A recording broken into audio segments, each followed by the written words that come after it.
जय हिंद छात्रों। यह 10वीं वर्ग का दूसरी अध्याय है और इस अध्याय का नाम है जीव नियंत्रण एवं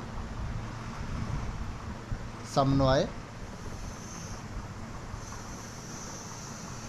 इस पाठ के अंतर्गत जितना भी प्रश्न है उन सब का हम हल जानेंगे। इससे पहले आप लोगों से रिक्वेस्ट करना चाहेंगे, यानी आप हमारे वीडियो को पहली बार देख रहे हैं तो चैनल को सब्सक्राइब कर लेंगे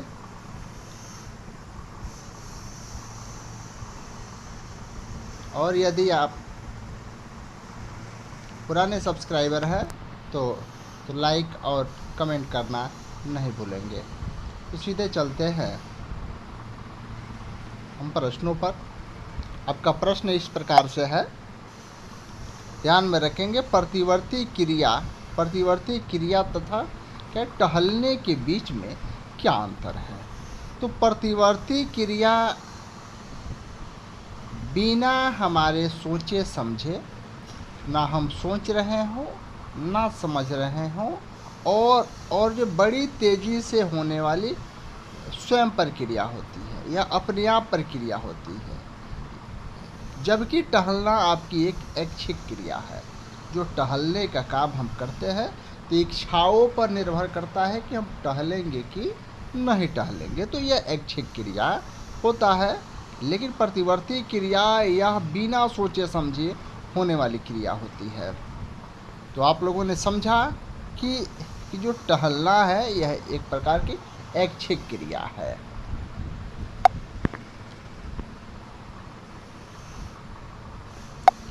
इसे कह रहा है, दो तंत्रिका कोशिकाओं यानी न्यूरॉन के मध्य अंतरस्थन यानी सिनेप्स में क्या होता है। सिनेप्स जो होते हैं उसमें होता क्या है।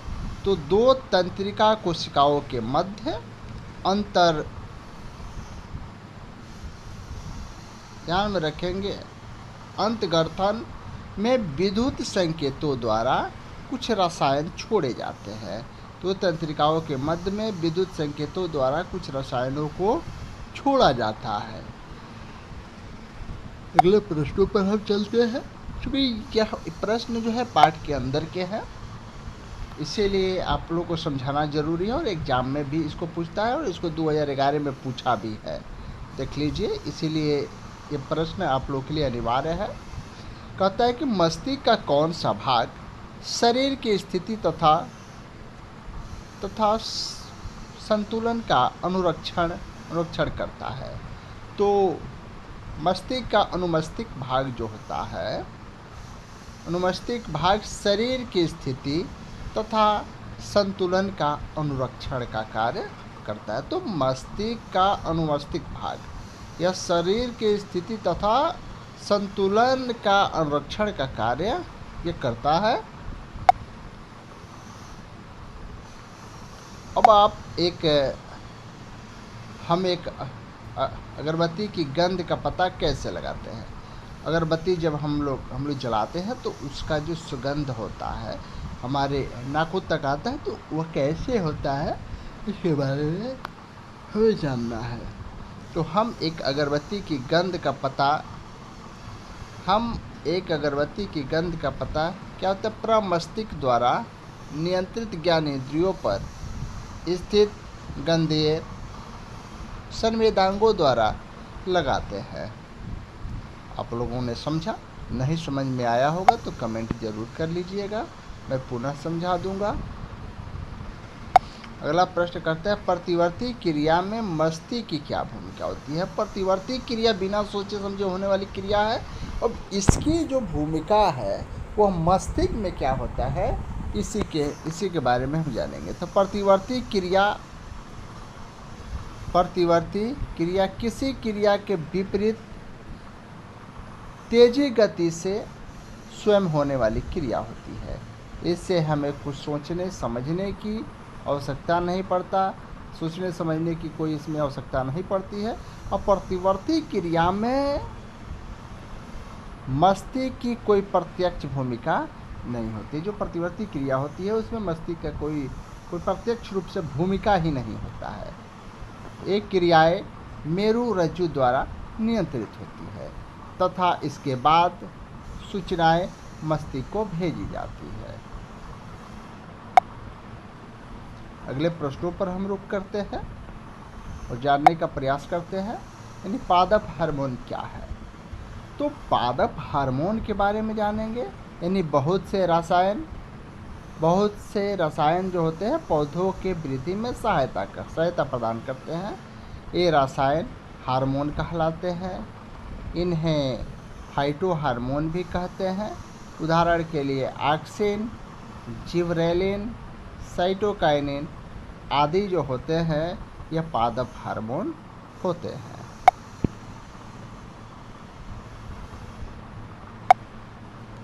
छुई मुई पादप की पत्तियों की गति प्रकाश की ओर प्ररोह की गति से किस प्रकार भिन्न है। तो छुई मुई जो होता है पादप की पत्तियों की गति दृश्यक नहीं होती, अर्थात यह किसी भी दिशा में हो सकती है, जबकि प्रकाश की ओर प्ररोह की गति प्रकाश अनुवर्तनी होती है, अर्थात यह प्रकाश स्रोत के दिशा में ही होती है। प्रकाश अनुवर्तनी में प्रकाश दिशा के ओर ही होती है।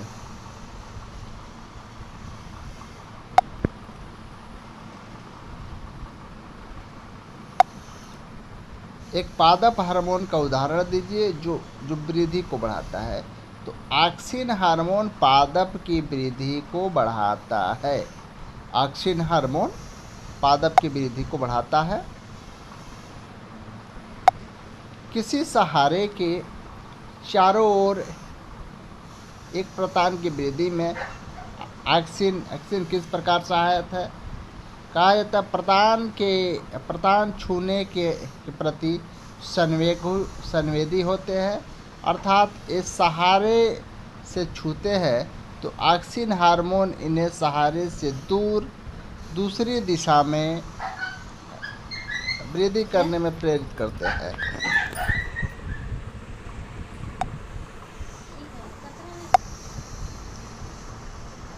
प्रकाश अनुवर्ती होती है, अर्थात ये प्रकाश दिशा में होती है। अभी हमने बताया था पादप हार्मोन का उदाहरण जो ऑक्सिन हार्मोन क्या होता है, पादपों की वृद्धि को बढ़ाता है।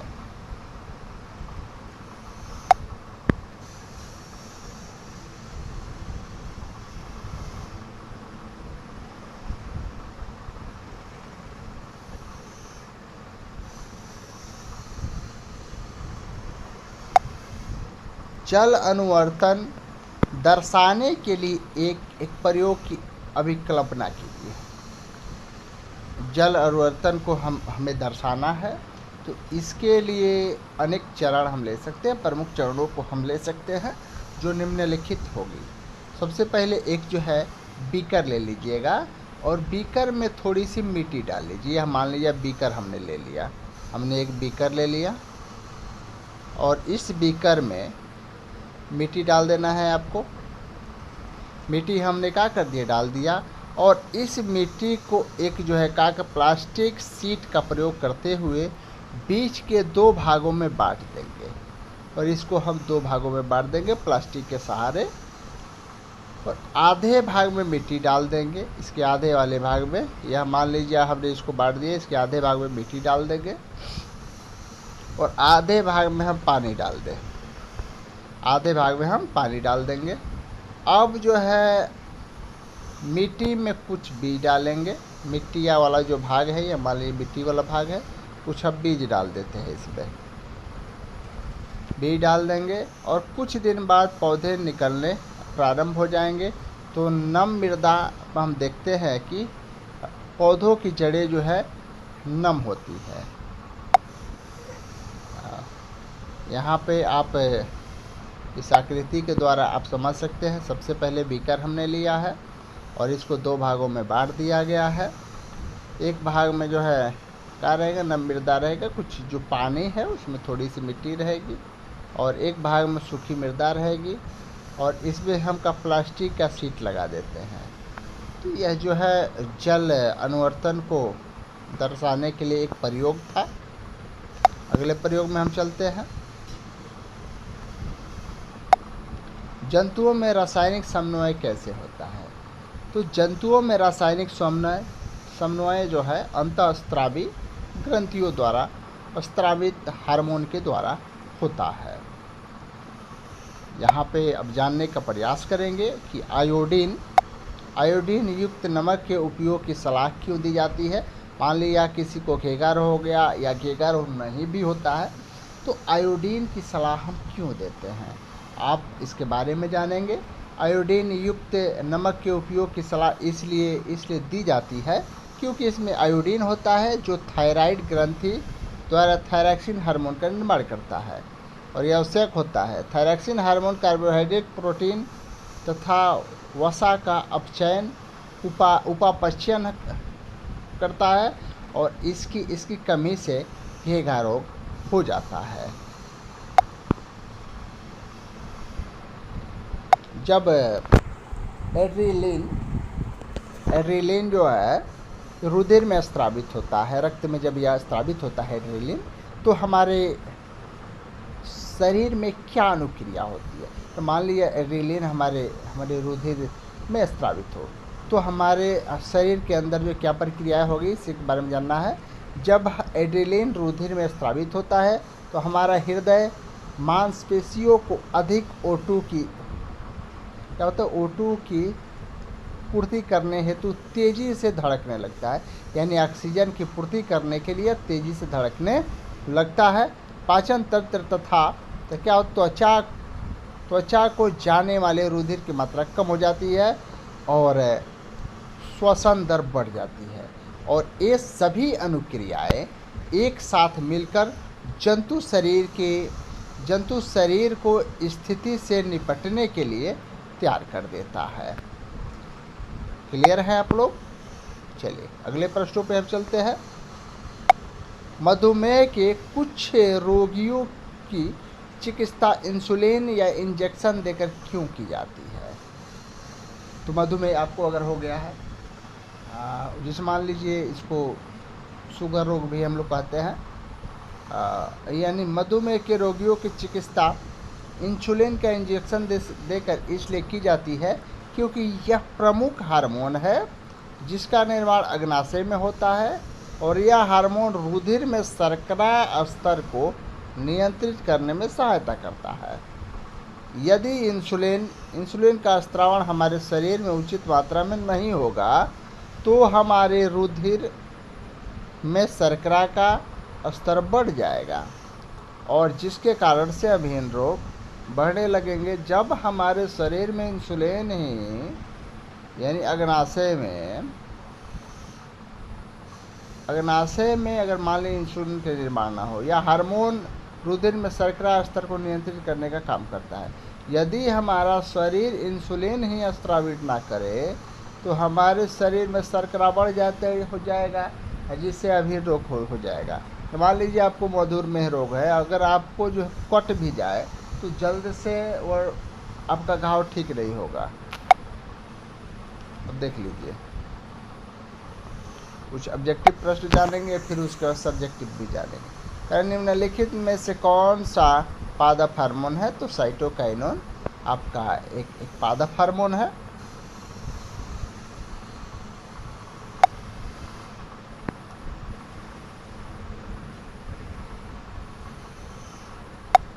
कह रहे दो तंत्रिका कोशिका के मध्य खाली स्थान को क्या कहते हैं? सिनेप्स कहते हैं।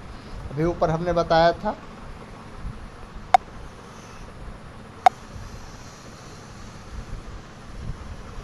मस्तिष्क उत्तरदायी होते हैं, सोचने के लिए भी होते हैं, हृदय स्पंदन के लिए भी होते हैं, शरीर का संतुलन बनाए रखने के लिए भी होता है। आप एक शब्द में कह सकते हैं उपरोक्त सभी इसके अंदर जो भी क्रियाएं हैं उन सभी के लिए मस्तिष्क उत्तरदायी होता है। हमारे शरीर में ग्राही क्या ग्राही का क्या कार्य है। ऐसी स्थिति पर विचार करिए जहाँ ग्राही उचित प्रकार से कार्य नहीं कर रहे हों तो क्या समस्याएं उत्पन्न हो सकती है। हमारे शरीर में उपस्थित ग्राही वातावरण से सूचनाओं को एकत्रित करता है। जो ग्राही होता है पूरे वातावरण सूचनाओं को इकट्ठा करता है तथा तंत्रिका कोशिका के शीर्ष पर पहुंचा देता है, जहां से इन्हें पहुंचाया जाता है। और एक ग्राही हमारे ज्ञानेंद्रियों में उपस्थित होते हैं। यदि हम अपना भोजन करते समय अपनी नाक को बंद कर देते हैं तो हमें भोजन के स्वाद की पहचान हम नहीं कर पाते हैं। इस प्रकार याद रहे कि हमारे शरीर में उपस्थित ग्राही इंद्रियां अपने कार्य को सुचारू रूप से नहीं करेंगे तो हम वातावरण घटनाओं का ज्ञान नहीं ले पाएंगे। यह आपका तंत्रिका कोशिका है। कभी कभी एग्जाम में पूछ देता है तंत्रिका कोशिका का आप फिगर बनाइए। तो यहाँ पे आप लोग ध्यान से देख लेंगे, चाहे आप लोग के बुक में भी होगा, उसको देखने का काम करेंगे। जरूरी है तंत्रिका कोशिका का नामांकित चित्र बनाना, जिसको न्यूरॉन भी कहा जाता है। और ये प्रश्न 2011 में भी पूछा है, 2012 में भी पूछा है, 2013 में भी पूछा है, 14 में भी पूछा है और 17 में भी पूछा है। अर्थात इस प्रश्नों को देखना जरूरी है।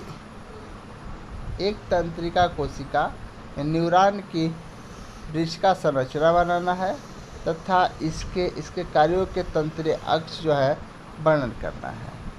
तो यहाँ पे आप देख लीजिए,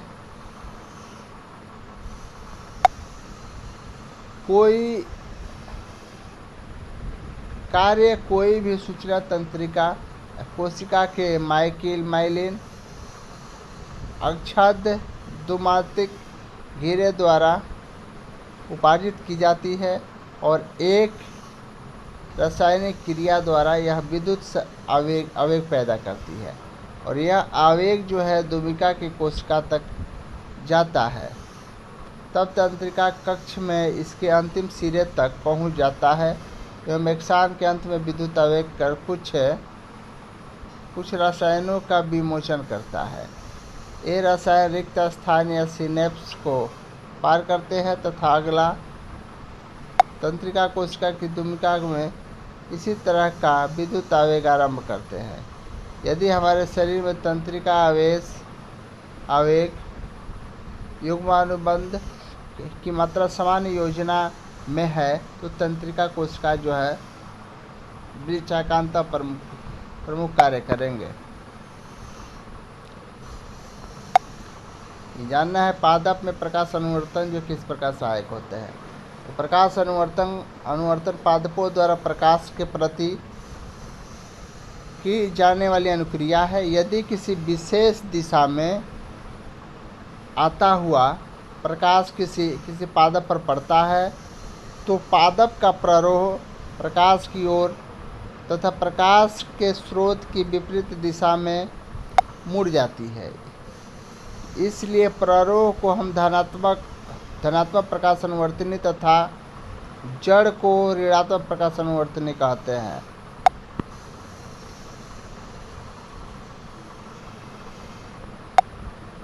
मेरुरज्जु आघात में किन संकेतों के आने में व्यवधान होगा। मेरुरज्जु आघात में प्रतिवर्ती क्रिया अथवा मस्तिष्क तक किसी कार्य कर रहा है, जहाँ प्रतिवर्ती क्रिया अथवा मस्तिष्क तक जाने वाली सूचनाओं का आवागमन बाधित हो जाएगा।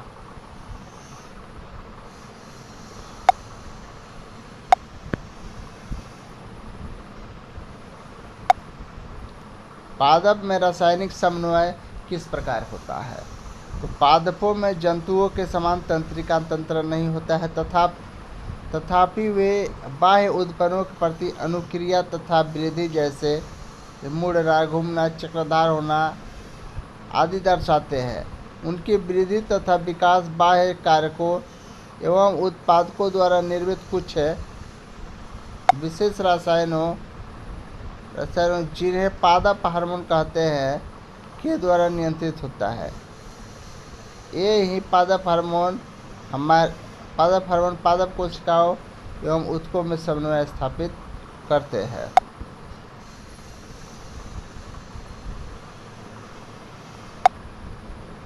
एक जीव में नियंत्रण एवं समन्वय के तंत्र की क्या आवश्यकता होती है? तो एक जीव में नियंत्रण एवं समन्वय तंत्र की आवश्यकता निम्नलिखित कारणों से है।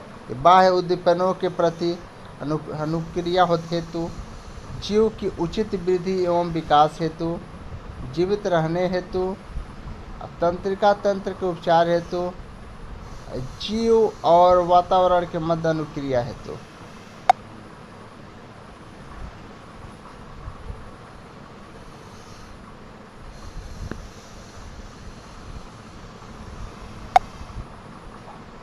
अनैच्छिक क्रियाएं तथा प्रतिवर्ती क्रिया एक दूसरे से किस प्रकार भिन्न है?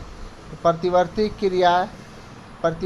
क्रिया जो है तेजी से स्वयं होने वाली अनुक्रिया होती है जो विशेष स्थिति में होती है, जबकि अनैच्छिक क्रिया बिना हमारी इच्छा या सोच के परंतु लगातार होने वाली क्रिया है, अर्थात हृदय स्पंदन, रुधिर प्रवाह आदि होते हैं।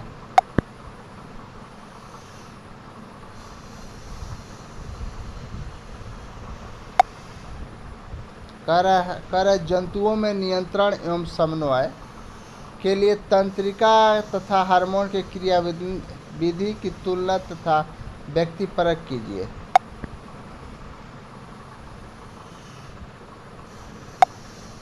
सभी जंतुओं में नियंत्रण एवं समन्वय के लिए तंत्रिका तथा हार्मोन क्रिया विधि पाई जाती है। एक क्रिया विधि केवल नियंत्रण एवं समन्वय का ही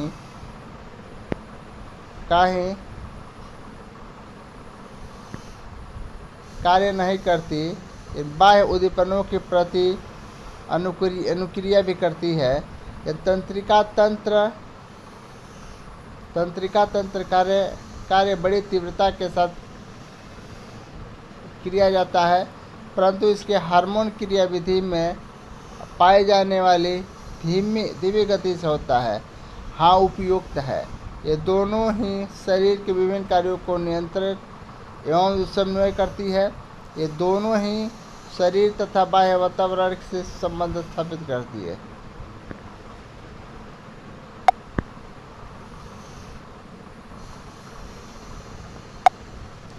छुई मुई पादप में गति तथा हमारी टांग में होने वाली जो गति के तरीकों में क्या अंतर है? छुई मुई पादप में गति अदैशिक तथा छूने से होती है, जबकि हमारी टांग में होने वाली गति ऐच्छिक नहीं होती है।